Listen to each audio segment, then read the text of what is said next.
పవన్ కళ్యాణ్కి సంబంధించి మొన్ననే కుంభమేళాకి వెళ్ళడం, ఆ సందర్భంగా ఆయన స్నానం ఆచరించేటటువంటి సందర్భంలో ఏదైతే తన ఫోటోకి సంబంధించిన దాన్ని కొంతమంది ట్రోల్ చేస్తున్నారు.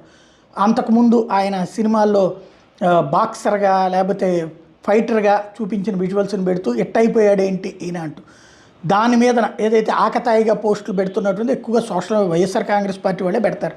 ఇంకెవరు పెడతారు? తెలుగుదేశం వాళ్ళు బెటర్, బీజేపీ వాళ్ళు బెటర్, జనసేన వాళ్ళు బెటర్ కదా. సోషల్ మీడియాలో ఫేక్ ఐడీల ద్వారా కించపరిచేలా ఫోటోలు పోస్టింగ్లు చేస్తున్నారంటూ జనసేన నాయకులు ఫిర్యాదు చేశారు. సీతానగరంలో ఈ ఫిర్యాదు చేసుకొచ్చారు. సీతానగరం మండల జనసేన పార్టీ ఇన్ఛార్జి మట్టా వెంకటేశ్వరరావు ఫిర్యాదుతో కేసు నమోదు చేసి దర్యాప్తు చేపట్టారు సీతానగరం పోలీసులు. సీతానగరం సంబంధించి పోలీస్ స్టేషన్లో BNS 66E సహా IT యాక్ట్ సెక్షన్ కింద కేసు నమోదు చేశారు. సాంకేతిక పరిజ్ఞానం ద్వారా దర్యాప్తు చేస్తామని, ప్రముఖ సినీ నటుల పేరుతో ఉన్నటువంటి ఇన్స్టాగ్రామ్ ఫేక్ ఐడీలతో ఈ అసభ్య పోస్టులు పెడుతున్నారని సైబర్ పోలీసులు ఇప్పుడు అలర్ట్ అయ్యారు.